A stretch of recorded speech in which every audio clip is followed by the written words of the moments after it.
What's up everyone, Levi here. Hope you guys are doing well. If you've been following my channel for a while, you've noticed that I mill a ton of short logs. I use short slabs for a lot of my projects. I have a lot of customers that buy short slabs. It's well worth my time. I know a lot of guys who are selling slabs don't cut the short logs. I do. I love cutting them. I love using the short slabs. So what I'm gonna do is I'm gonna show you my favorite way to do the first cut with a short log. It's a pretty simple method. Before we get into the video, if you have not, make sure you subscribe to my channel, hit the thumbs up button. Really appreciate all of your support. So let's dig into this log. All right guys, here's the log that we're gonna mill in today's video. This log is about 30 inches long, 13-inch diameter on the right, down to 14 inches on the left. This log is about the same width all the way through, which is nice. This log right here is gonna make excellent cutting board, charcuterie board material. Just one entire slab, cut a handle out of it, leave it whole. I sell a lot of larger charcuterie boards, and I know a lot of my customers do as well. So this log is worth milling. I would much rather cut a log for small projects like this rather than cut apart a 6-foot, 7-foot, 8-foot long log. A lot of money in this short log right here. So what I'm going to do is I'm going to attach this 2x8 using 3 1/8 inch wood screws, and then you'll see me run the chainsaw mill right across the log. And it's a really great method. It's my favorite method to use for the short logs. That 2x8 right there is probably my most valuable board, and I have some boards that are pretty expensive right now. I have milled hundreds of logs with that board, and it continues to stay flat, which is pretty amazing. Let's throw the board on this log and see what we can do. Alright guys, so one thing I love about this is just how simple this process is. What we're gonna do is we're gonna find where the board touches the log on both ends. Alright guys, first thing we need to do is knock off some high spots. There's a high spot right in the middle with the bark. Ideally, we want to screw the board down close to both ends. So we're just gonna take the hatchet,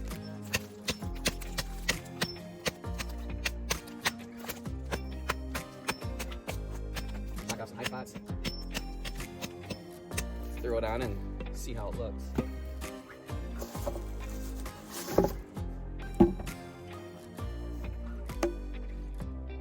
We're touching on both ends, so 2 screws here, 2 screws here.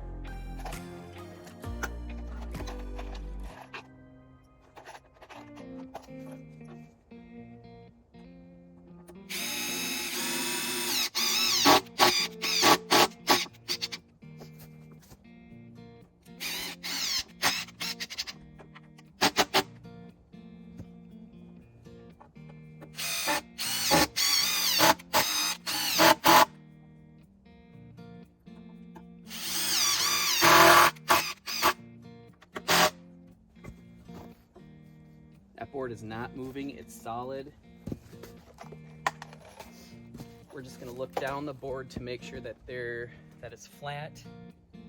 Looks good. Looks really good.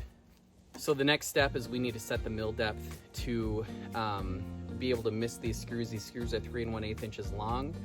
And so we're gonna set the mill depth to probably 3 1/4 inches thick, and it's just gonna miss those screws.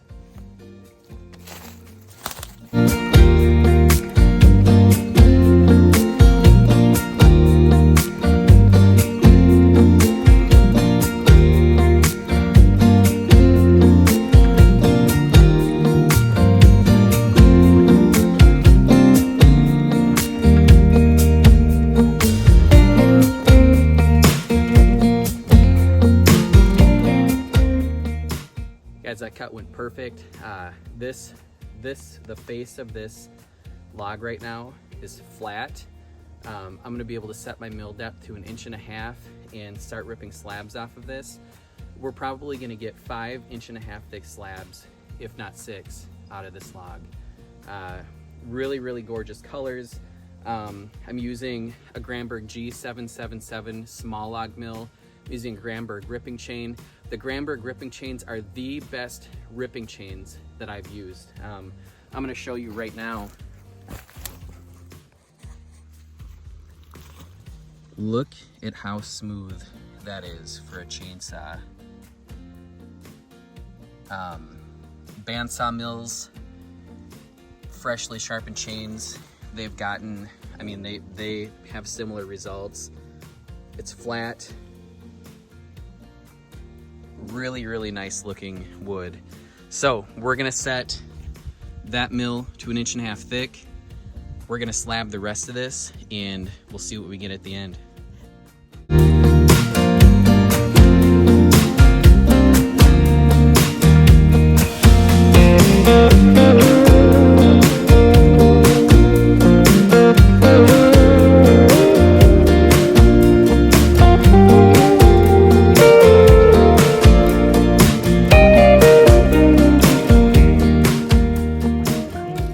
It took about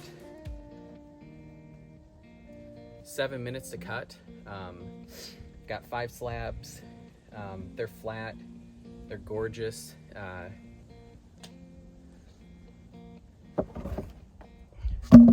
First one, well, last one. This is from last to first. Really pretty. Really interesting how walnut varies so much in color. These have a lot of green, there's some dark, there's a little bit of crotch figure where there was a limb. Really, really pretty stuff. Really happy with these. The second one and first one right here. So, how much could I make out of these? If I cut all of these into, I shouldn't say if I made all of these into charcuterie boards, cut a handle in each one of them, really nice finish on them, we're probably looking at easily $150 to $200 a piece. So this log right here, if I just make product out of it, could be $1,000 log. That was just a 30-inch long, 13 to 14-inch diameter black walnut log that so many people would probably just cut in half. They would split and they would burn, which there's nothing wrong with that, but why do that when you can make potentially up to $1,000 out of one log? You guys probably noticed the mask. This is an RZ, this mask is from RZ Mask. It's their M3. I am making a huge commitment to better PPE in 2024, and one of those things that I'm really committing to is protecting my lungs. Black walnut sawdust is horrible for your lungs. There's a natural chemical in the walnut. I'm probably gonna pronounce it wrong, but jugulon, something like that. Look it up. It's very harmful for your respiratory system. Sawdust in general is very harmful to your lungs and to your respiratory system. People have known to get cancer over time, and this is something so easy to just put on and to use and to protect yourself. Down below there, I'm gonna have RZ Mask's website linked. I also have a coupon code for RZ Mask that's gonna save you some money. The details are in the description, check it out. Protect your lungs, whether you're a woodworker, you're a sawyer, you know, you're a trail rider, you're riding ATVs. Why breathe in that dust? Your lungs are gonna feel so much better at the end of the day if you protect your lungs. Thanks for watching, thanks for subscribing, thanks for hitting that thumbs up button. Hope you guys enjoyed the video, hope you learned something, and I'll see you in the next video.